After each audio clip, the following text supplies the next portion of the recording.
If you're not part of the solution, you're part of the problem. Be a part of a new coalition with Jake Feinberg. The second half of his show starts right now. Welcome, everybody, to the Jake Feinberg Show. And as I continue my path towards interviewing my jazz heroes and actually people that are intellectual titans as well and leaders in our society, my guest today is saxophonist Gary Bartz. Gary grew up in Baltimore, one of the great old-time jazz cities, and spent a great deal of time in his dad's jazz lounge, soaking up all the legends that came through. He's played with Art Blakey, Miles Davis, and Max Roach. To this day, he continues to collaborate spiritually and musically with McCoy Tyner. He put out a slew of albums on the Milestone label and later its sister label, the Prestige. The albums were all part spirit, part soul, and part body politic.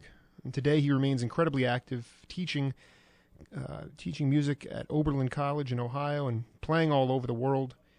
Gary Bartz, welcome to the Jake Feinberg Show. Hello. Yes, Gary, how are you? Okay. Hey, we're breaking in a new board op here, so I know you can appreciate that. Back from your days in Baltimore, I appreciate it.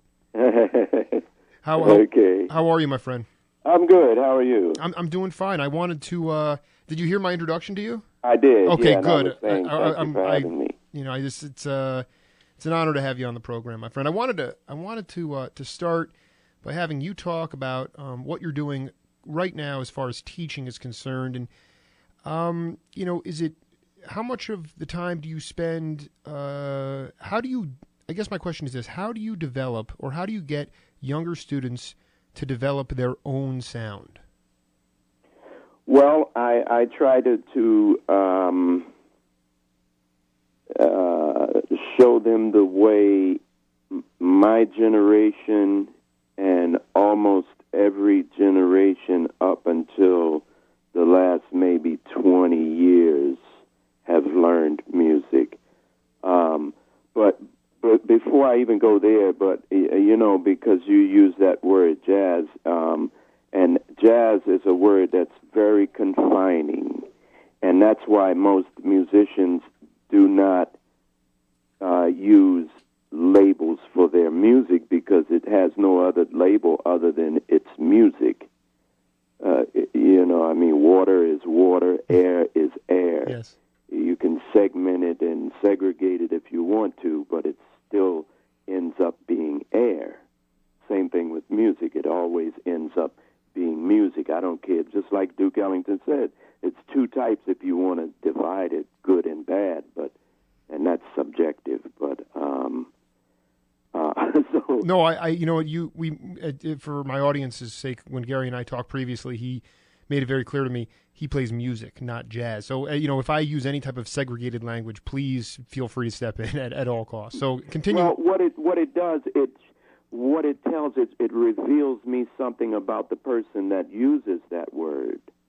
You know, either they're uneducated to what music is, or they are just brainwashed and they just go, or they understand it, but they call it that anyway. You know, it couldn't be a lot of reasons, you know. But I just saw an interview on YouTube, Brian Gumbo interview with Miles, and the same thing. You know, I mean, I worked with, you know, Max. Max would literally go to blows for people accusing him of playing jazz, because that's demeaning, you know. I mean, we play music. What would you, Stravinsky, you know, like I say, did he play Class? You know, Ravel, what did they play? You don't name it. It's just music. But anyway, that's a whole nother story. You know, I feel like you don't. I totally understand the sort of you don't want it to be an exclusive. You don't want. But I don't want to be put in a box. Exactly. Jazz is a box, and it's confining.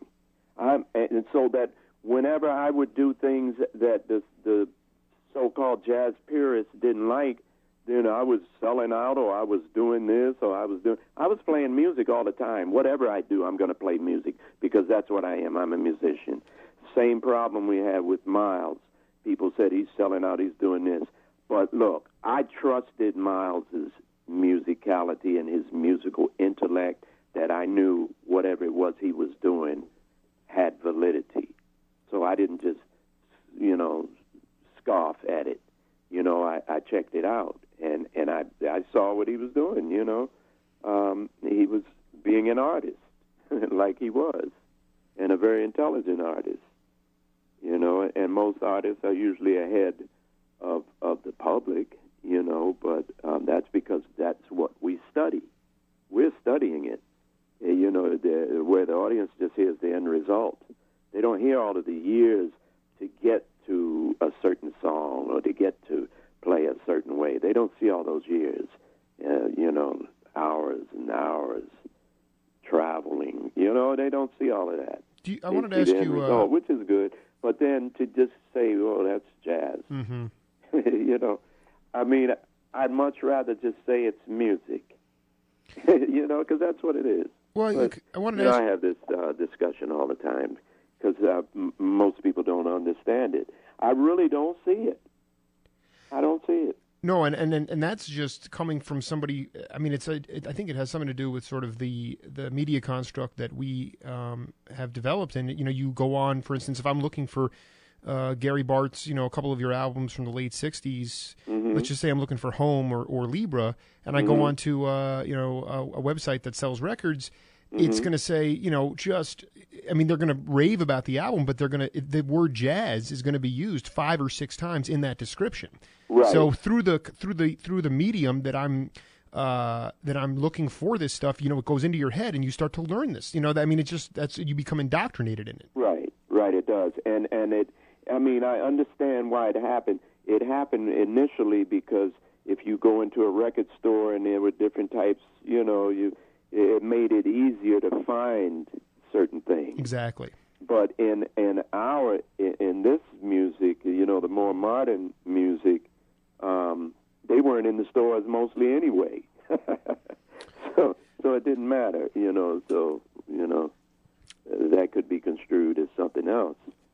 We won't go there. This makes for compelling radio. I did want to say, because I captured something from you, some audio that I was watching that I was fascinated about, and you were sort of pontificating, or you just were analyzing sort of the students that you see in your classes now, and I thought it was just great. You talked about really the generation, or even the players just a little bit before your time as well.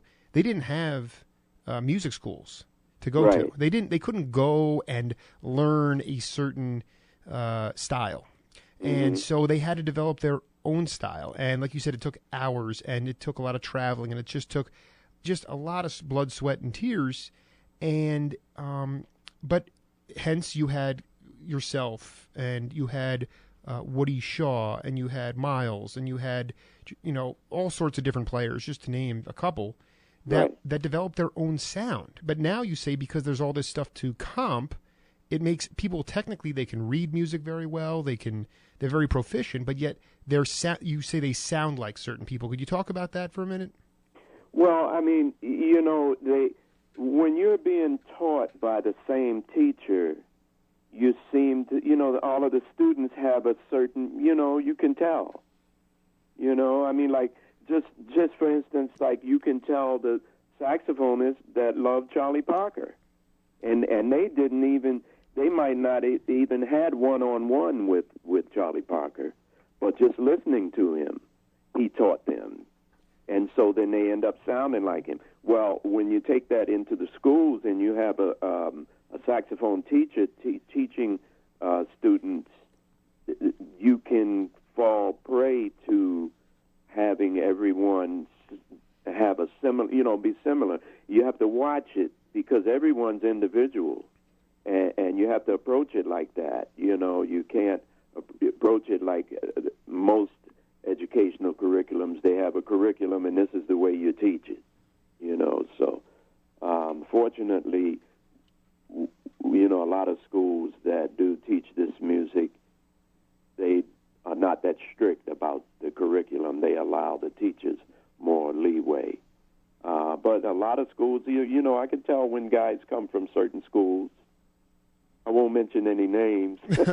So, but I can tell because they have this similar, which is not bad. I'm not saying it's bad. And none of this is bad. As long as you're learning music, that's a good thing. What happens is that, okay, you learn it, now you have to find your sound. You know, what we did, we were searching, we were doing all of that at the same time. We were looking for a sound while we were learning music, rather than learning music and then finding a sound.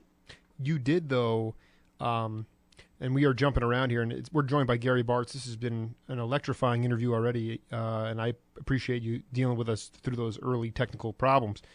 But, you know, you grew up in your dad's nightclub, so you had all this hands-on experience, but then... Well, no, I didn't grow up in there. He didn't... I was already living in New York when he bought the club. Oh, okay. Yeah, I had been at Juilliard for, I think, 2 years I had been there. Because I started in Juilliard in 58, 59, and he bought the club in 60. So I was still living in New York. He had the nightclub from 1960 to 1965. Yeah, it talks... the North End Lounge in Baltimore, Maryland, located on North and Gay Street in East Baltimore. But did you like? Can you describe there was essentially the curriculum was being made on the fly when you were at Juilliard? Is that fair to say? It was really one of the first pilot programs. No, it was a European classical curriculum. Really? I was not even a sax major. I was a composition major because I studied with Joe Allard, who was the principal saxophonist in the Radio City Music, Orchestra, the first saxophonist. He taught great saxophonist, great musician, but he taught clarinet. A clarinet was an instrument that you could take. You couldn't take saxophone. Why not? Well, because they didn't recognize it as an orchestral instrument. Wow. So it was just too avant-garde for the. Well, there was not a lot of material written because the saxophone is a newer instrument. It's only a little over 100 years old. All the other instruments have hundreds and hundreds of years, of music and technical literature. But the saxophone is not. It's fairly new. So they didn't feel a lot of schools were like that. Most of them were like, I had a choice to go to Manhattan, which I should have, but Juilliard had the bigger name. Exactly. So I went there. I mean, not that I learned things there, but I know Max Roach, he went to Manhattan. Donald Byrd went to Manhattan. A lot of guys went to Manhattan. And it's funny now, Manhattan is where Juilliard used to be. When I went to Juilliard, is now Manhattan has taken over that building. And Juilliard moved down to Lincoln Center. So take us through, for the audience's sake. The saxophone didn't have like the curriculum or the years per se. It didn't have the longevity as some of the other instruments did. Who were some of maybe your professors, or at least people in the music community, people like Max Roach that kind of that you gravitated to the saxophone and started playing music with it?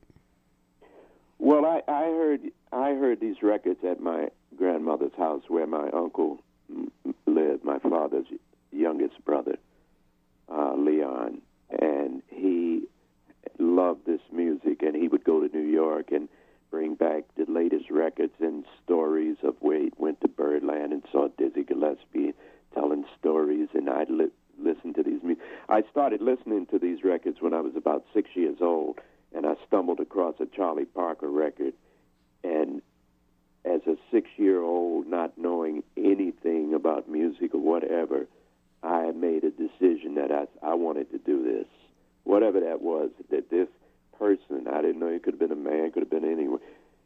I wanted to do whatever he was doing, he or she was doing. And so I started listening, started begging for, I found out it was a saxophone, and started asking my parents for a saxophone every year around Christmas time or whenever. They would ask, what would you like? It was so finally when I was 11, they finally purchased me, or rented me one, actually. And now it's got to work. But see, I had been listening and studying in my head for 5 years, which is what I say, well, this is what musicians do. You don't need your instrument to practice. You can learn music and work on music without your instrument. So, when I hear guys say, well, I just don't have the time, or, I don't take that, I don't feel sorry for you. Exactly. You'd be a great teacher for me, constantly lighting a fire under me to just, because I know what you're talking about. It's a level of cognition that you can still learn. You don't need to have the physical instrument in your hand in order to get rhythm or tempo or or dynamic or anything like that. Or see the scales. What I visualize. I visualize what I'm doing. So I can visualize it if I'm sitting on the subway or if I have the instrument in my hand. Either way, I visualize what it is. So I'll transpose it into another key, because I've already know. Once you know the melody, like I teach, nothing is more important than the melody, and that seems to be what's missing nowadays. I don't hear much melodies. You can change the harmony on songs. You can reharmonize a melody, but you can't change the melody. If you change the melody, it's a new song. And then it has different harmonies that go with it. Why do you think that's the case? Well, because the melody came first. The melodies came before harmony. Harmony is new. It's more recent than melodies. We didn't have pianos. We didn't have, the ancient musicians. They didn't have all those things, even guitars and things. Initially they was just the voice, or, So they were melodies. They came from melodies, and gradually people started hearing chords and things behind them. But that's newer. Right. So melody comes first. The same way ears come first. You can't know you want to be a musician or you like music unless you hear it. So that's first. You understand what I'm saying? Well, it's from that same audio clip where you talk about these students that you see. Not only is it more of a more comping musically, but there's less listening, and you don't know how to. Well, their ears are locked. Their ears are. Can you describe that the best way you can? Yeah, I'll tell you. I'll show you how a musician can tell that they have good ears, but their ears are locked. Because when I'm with a student and they're playing something and they play a wrong note, immediately they know it because their ear is saying that's a wrong note. Mm-hmm. Now they need to find out why that's a wrong note, because in actuality there are no wrong notes, but they don't understand. They don't have enough knowledge yet to know how to use that note, so it ends up being a wrong note. But it's nothing that they saw on the page, because now they're just playing out of their head. So when they hit wrong notes and they know it, that's their ear. Nothing is more powerful than ear. Nothing. Yeah, when I think of locked, I think of like unmovable. So, but they recognize that they are playing the wrong note, though. It's not that they're not cognizant. Right. It's so, but it's just that they don't trust it. They don't trust. And on a we're here with Gary Bartz, Gary, in a couple minutes we're going to be going to just a little bit of a hard break for my commercials. But when we come back, I do want to talk to you about sociological components of jazz when you were in your formative years, and sort of what I have interpreted as a young adult as a society now that is not comfortable with themselves, insecure with who they are, and how this sort of cross-referencing that to when you were at Juilliard and in your younger 20s, and how really it seemed to me that people were a lot less uptight about how they looked, how they felt, how they dealt with other people. And I look forward to talking to you about a whole lot of things when we come back from the break, okay? Okay. All right, Gary. Legendary musician and teacher, Gary Bartz. Gary, welcome back to the show. Thank you, Jake. Gary, I wanted to ask you, we are in such a strange moment in our society now where it almost to me seems as if we're paralyzed and fearful of what we actually have become as a people. And I am not one to say that there wasn't a lot of strife 40 or 50 years ago, but I do see it in music. I see it clearly in our political structure, in the ability to actually compromise and get things done. I see our society is more insecure now than it ever has been, and I kind of wanted to get your thoughts on that. Oh man! And go right ahead. Feel free to say whatever you want, because I don't know if you had a chance to. I had Richard Davis on a couple weeks ago, and he was. I haven't. No, I've been traveling a lot. I plan on listening to him. Well, you let it go, my friend. Go ahead and give your thoughts. Yeah.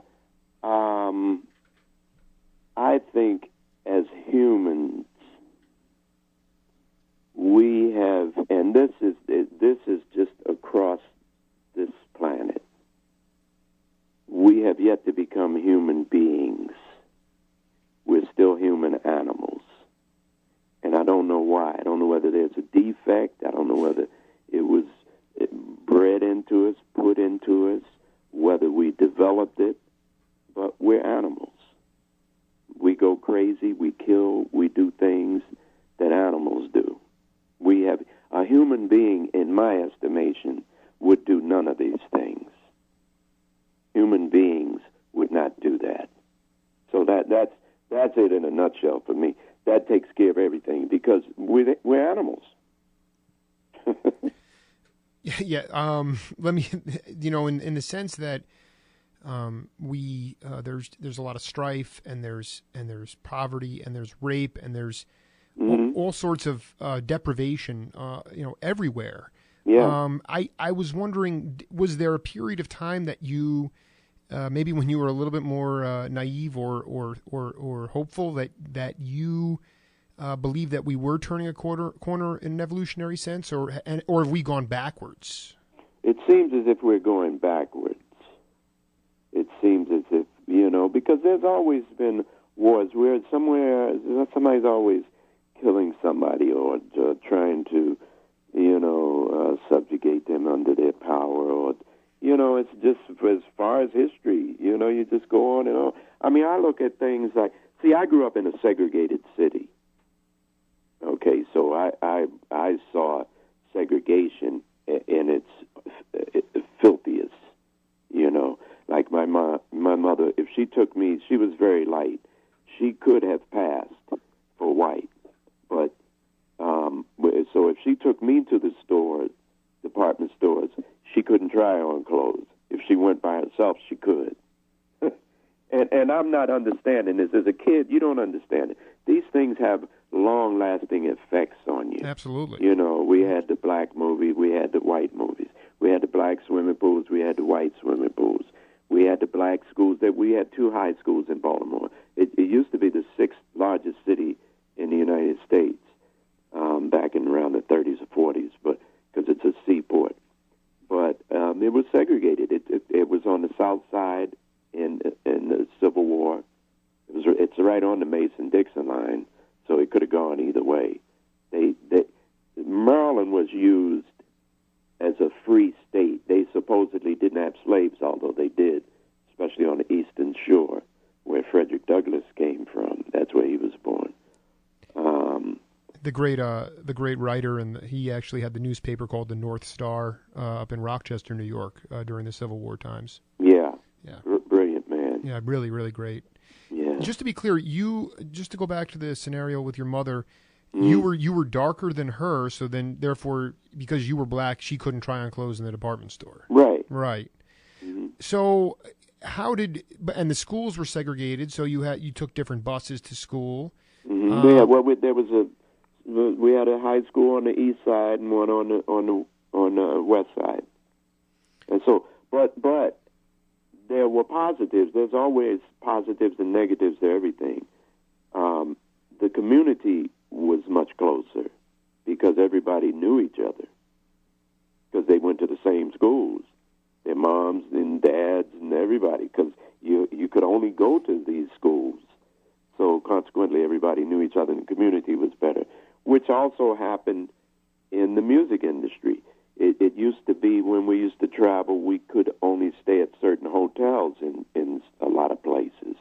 And so there were certain hotels where the artists stayed, the musicians, the actors, the dancers, the filmmakers, the whatever. But they were all, the black community, because we couldn't stay anywhere. We couldn't stay downtown at the Hyatts and all those places. We had to stay at the Booker T. Washingtons. It was probably a better time. It was probably a better time, though, in some ways. In some ways it was, but it's good to have a choice.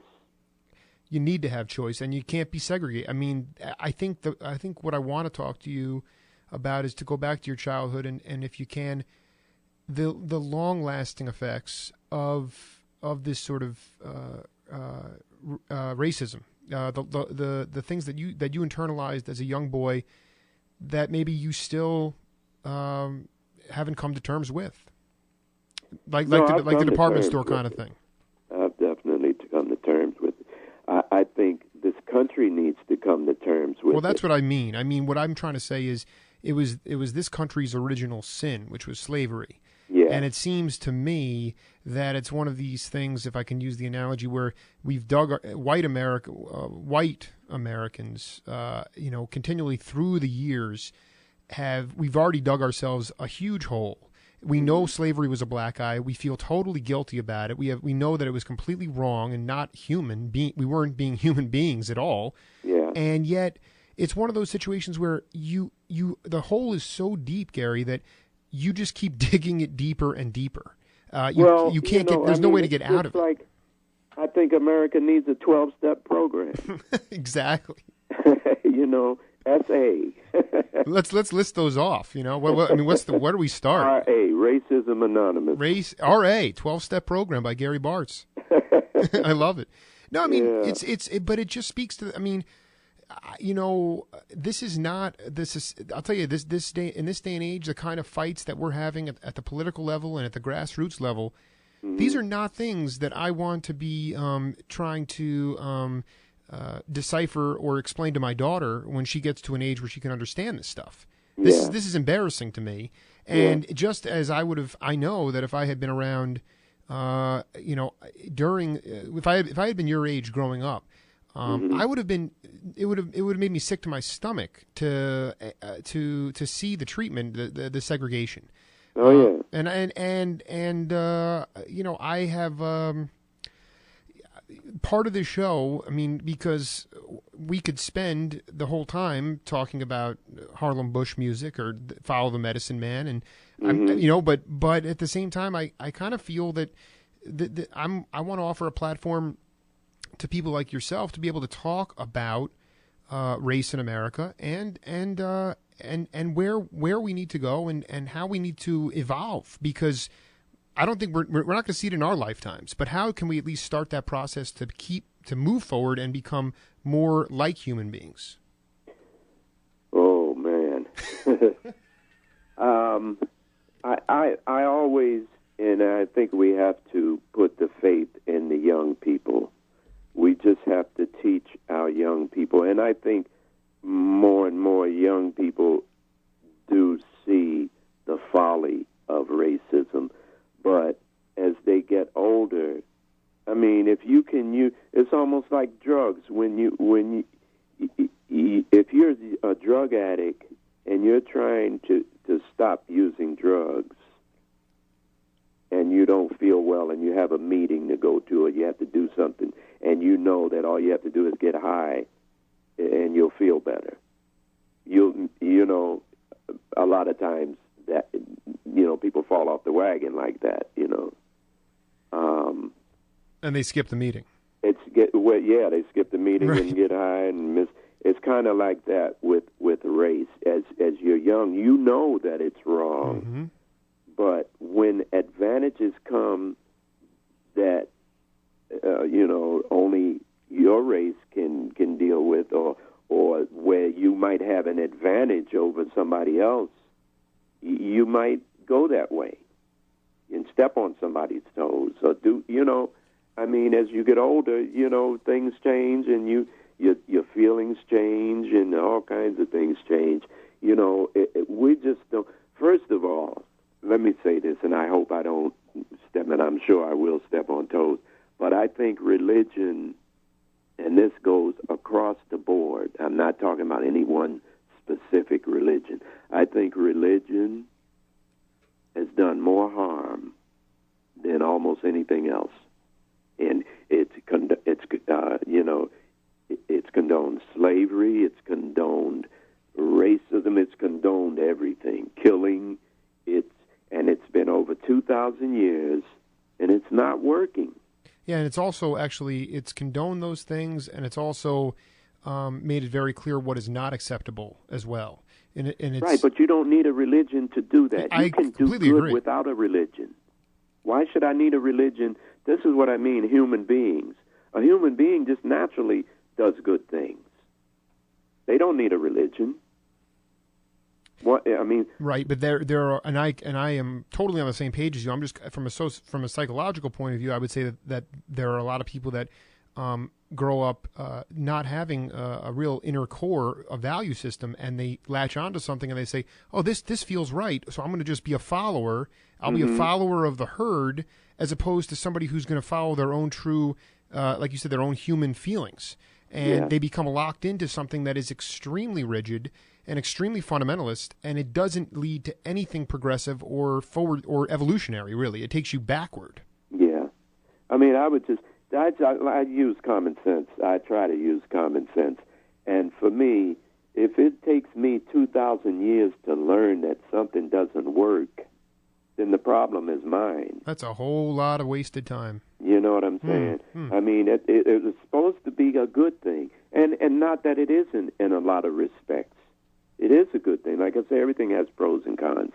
But we need another system to teach people how to be human beings. That's what religion, I thought, was supposed to be doing, but it's not working. So we need something else, I don't know. I think But humans, go ahead. They disappoint me. Human beings disappoint me.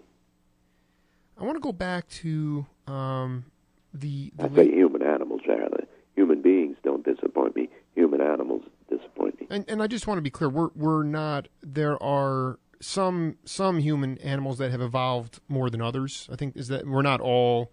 There are beings out there. Oh yeah. Sure there are, but most of the time they get killed. Right. They're they get killed by the savages. I wanted to go back to this, and I don't want to mispronounce this. The N2 troop? N2 troop, because I looked up the definition. It means unity in all things, time and space, living and dead, seen and unseen. Mm-hmm. And I just want to talk to you about that troop, or the gentlemen and women that were involved in the musical collaboration during that time. For instance, with Harlem Bush music, could you explain, and Taifa? Could you explain to my audience what these titles mean? Well, Taifa is my oldest daughter. And it just in general, like Harlem Bush music, for instance, what did that title mean to you, and how did they reflect where you were in your life at that time? Well, I kind of grew up in Harlem, in New York. I spent most of my probably 20, 25 years living in Harlem. And I wanted a band. Actually, this particular band, we were addressing the black community. That was a band for, I hope everybody loved the music. I wanted everybody to love it, but it was really messages to the black community. And I wanted a band that we could perform anywhere out in the jungle, in the bush, so that we didn't have a piano. We didn't have any instruments that you couldn't take with you. So that was, and troop, the troop was actually everybody, anybody that enjoyed the music and came to see us, because we encouraged people to bring the instruments and bring, percussion instruments and join in, and sing along with us, and, it was like that. What was the message to the black community? We are all one, come together, and let's all just, and let's all play and be together and be versatile? No, there were many messages. There were many messages. Like there was what did we do? We did the Viet Cong. That was a protest against the Vietnam War. Mm-hmm. When a lot of our young black young men were being sent over to die somewhere when we still had problems here. If you're gonna go that way, it's funny. Like even religion, they teach you thou shalt not kill when you're young. And then when you become 18, they say, okay, now we want you in the service. We're going to teach you how to kill. Yeah. I mean, everything is a paradox. It's no wonder we're a planet full of nuts, because racism is a form of insanity. That in itself is a form of insanity. When you can look at a skin and make up a whole story about a person, that's insane. I can't do that about anybody. Or look at a name, and just sort of salivate about just sort of pontificate about the just sort of absolutely ridiculous tribal stuff, the analogies that are being made to to Obama, for instance, and things like that. I mean, being a 33-year-old guy, I love Barack Obama. I'm a big fan of his. And I think that it's fair. And people often say, well, you can disagree on policy, but we should avoid these more tribal issues like his name and his birth certificate. But over and over again, I've been saying it on my show, even before I started to interview guys like yourself, this is all a smokescreen. This is just a distraction. A distraction, because there's really a large segment of older America, white older America, who does not, and this is my opinion, but they don't want to accept. They look at the younger generation. They see multi-ethnic. They see a huge amount of immigration. They see all this multi-ethnicity. They don't recognize it as what the America they grew up in, and they are resentful of that, and they're angry at that, and therefore they're coming up with these, like you said, this insane sort of methodology where we have to tear down one of our own. I mean, it's unbelievable. Because they think they're going to lose something. There's insecurity. Yeah, that's what I mean. Insecure. I mean, they've already had such a head start, but they're still insecure. They're just it's just amazing. Like if I had somebody working for me for in my band, I had to, I worked 20 years and I didn't have to pay them, and I'm getting paid wow, that's a nice thing. And they had 400 years. Can I ask you? I want to, Gary. We have it's still going on. It's just under other names. But go ahead. No, it's fine. Yeah, I mean, this is compelling. I could talk about it for hours with you. I did wanted to ask you something about the black community. Now, I one of the first albums I had, I believe it was Libra, and on the back cover, it was called. What was it called? Libra. It was one of your album from '67 on Milestone. My first album. Yes, yeah. And on the back cover, there's this. It stood out as clear as day. It was a picture of Charles Tolliver, and he's looking dapper. He's in a suit, and his hair is really, really groomed. He has a nice afro, and Albert Daly looks really good. And I look at it and I'm like, boy, style and class style was extremely important in the music community at that time. And I look at the black community now and white community as well, that emulates this sort of hip hop generation with these it just seems to me it's just not nearly as classy. There was an element of sophistication at that time that is lacking, and I was wondering if I could get your thoughts on that. Well, I just don't see any Charles Tollivers in those suits on these albums anymore. I see a lot of gold bling bling, and I see a lot of denigration I see a lot of weird messages. I don't see love, and I don't really hear music. Well, I don't hear music a lot of times, but a lot of the music that you don't hear is the music you should hear. Exactly. Because there are young musicians really making good music. in the hip-hop community, in all the community. But the hip-hop community is the music of today. That's contemporary. And that's, you know, like, for instance, Billie Holiday would not go out of her home without being dressed. She, you know, Diane Carroll had to makeup, everything. You know, a lot of people, that's a certain generation, that's a certain mindset. Some people were different, you know.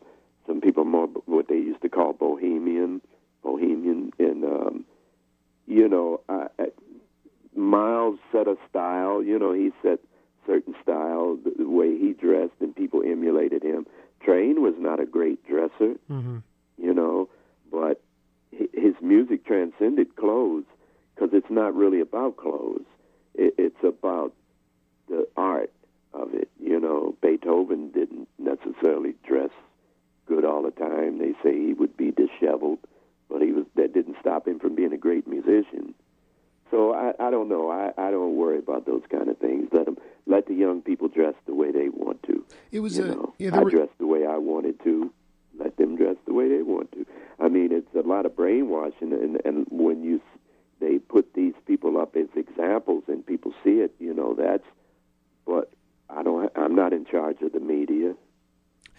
No, and that's true. I just, when these pictures come across my you know, my visual radar, there was just an element. There was a real element of seriousness, and you guys were being repressed. That was at the height of the civil rights movement. I mean, there was more racial tension at that time than ever before, and maybe it's been dampened down now by our media structure, but it wasn't like you guys were, that you held your heads high, and you were playing music, and you were doing it in a dignified fashion. And I you know, at least, and I don't know if that was really mainstream music at that time in America. That's really maybe that's. No, it wasn't. It was not mainstream, right?